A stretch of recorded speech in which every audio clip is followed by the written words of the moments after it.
ಪ್ರಚಲಿತ ಘಟನೆಗಳು. ಇದುವರೆಗೆ ಕೆಂಪು ಕೋಟೆಯನ್ನು 3 ಐತಿಹಾಸಿಕ ಮೊಕದ್ದಮೆಗಳ ವಿಚಾರಣೆಗಾಗಿ ಬಳಸಿಕೊಳ್ಳಲಾಗಿದೆ.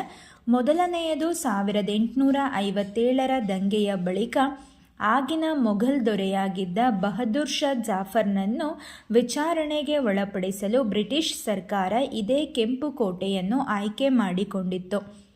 ಎರಡನೇ ಪ್ರಕರಣ ಭಾರತೀಯ ರಾಷ್ಟ್ರೀಯ ಸೇನೆ INAಯ ಆಕ್ರಮಣ. ನೇತಾಜಿಯವರ ನೇತೃತ್ವದಲ್ಲಿ ದೆಹಲಿ ಚಲೋ ಎಂಬ ಘೋಷಣೆಯೊಂದಿಗೆ ಜಪಾನಿನ ಸಹಾಯದೊಂದಿಗೆ ಭಾರತದತ್ತ ನುಗ್ಗಿದ ಭಾರತೀಯ ರಾಷ್ಟ್ರೀಯ ಸೇನೆಗೆ ಕೆಂಪು ಕೋಟೆ ಆಕರ್ಷಣೀಯವಾಗಿ ಕಾಣುತ್ತದೆ.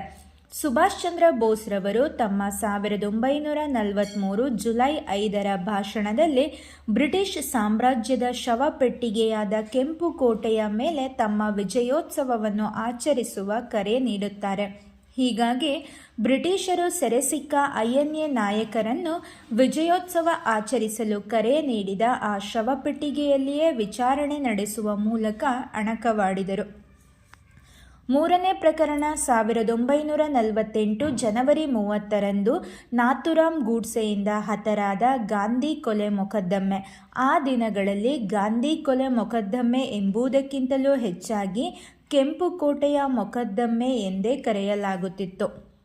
ನಾಥುರಾಮ್ ವಿನಾಯಕ್ ಗೂಡ್ಸೆ ಮತ್ತು ನಾರಾಯಣ್ ದತ್ತಾತ್ರೇಯ ಆಪ್ಟೆ ಹಿಂದೂ ರಾಷ್ಟ್ರ ಎಂಬ ದಿನಪತ್ರಿಕೆಯನ್ನು ಪ್ರಕಟಿಸುತ್ತಿದ್ದರು. ಇದನ್ನು ಮೊದಲು ಅಗ್ರಣಿ ಎಂದು ಕರೆಯಲಾಗುತ್ತಿತ್ತು.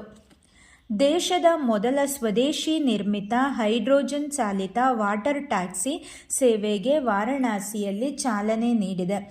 ಈ ಮೂಲಕ ಶುದ್ಧ ಇಂಧನದಿಂದ ಚಲಿಸುವ ಜಲಸಾರಿಗೆ ಹೊಂದಿರುವ ಕೆಲವೇ ಕೆಲ ದೇಶಗಳ ಸಾಲಿಗೆ ಇದೀಗ ಭಾರತ ಸೇರ್ಪಡೆಯಾಗಿದೆ. ಚೀನಾ, ನಾರ್ವೆ, ನೆದರ್ಲ್ಯಾಂಡ್, ಜಪಾನ್ ಈ ರೀತಿ ಹೈಡ್ರೋಜನ್ ಹಡಗುಗಳನ್ನು ಹೊಂದಿವೆ.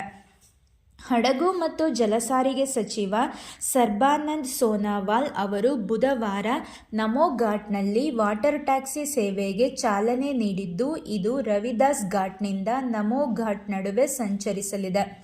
ಕೊಚ್ಚಿನ ಶಿಪ್ಯಾರ್ಡ್ನಿಂದ ನಿರ್ಮಿತವಾದ ಈ ವಾಟರ್ ಟ್ಯಾಕ್ಸಿಯಲ್ಲಿ 50 ಮಂದಿ ಪ್ರಯಾಣಿಸಬಹುದಾಗಿದೆ. ಸಸ್ಯಾಹಾರಿ ತಿಂಡಿ ತಿನಿಸು, CCTV ಕಣ್ಗಾವಲು, ಬಯೋ ಟಾಯ್ಲೆಟ್ನಂತಹ ಸೌಲಭ್ಯಗಳಿವೆ. ಹೈಬ್ರಿಡ್ ಎಲೆಕ್ಟ್ರಿಕ್ ಹೈಡ್ರೋಜನ್ ಎಂಜಿನ್ನಿಂದ ಈ ವಾಟರ್ ಟ್ಯಾಕ್ಸಿ ಸಂಚರಿಸುತ್ತದೆ. ಇದರಲ್ಲಿ 3 ಕಿಲೋವ್ಯಾಟ್ನ ಸೋಲಾರ್ ಪ್ಯಾನೆಲ್ ಅಳವಡಿಸಲಾಗಿದೆ. ಯಾವುದೇ ಸದ್ದಿಲ್ಲದೆ, ಹೊಗೆಯುಗುಳದೆ ಪರಿಸರ ಸ್ನೇಹಿಯಾಗಿ ಕಾರ್ಯನಿರ್ವಹಿಸುತ್ತದೆ. ಕೇಂದ್ರ ಸರ್ಕಾರದ ಸ್ವಚ್ಛ ಹಸಿರು ಸಾರಿಗೆಗೆ ಉತ್ತೇಜನ ನೀಡುವ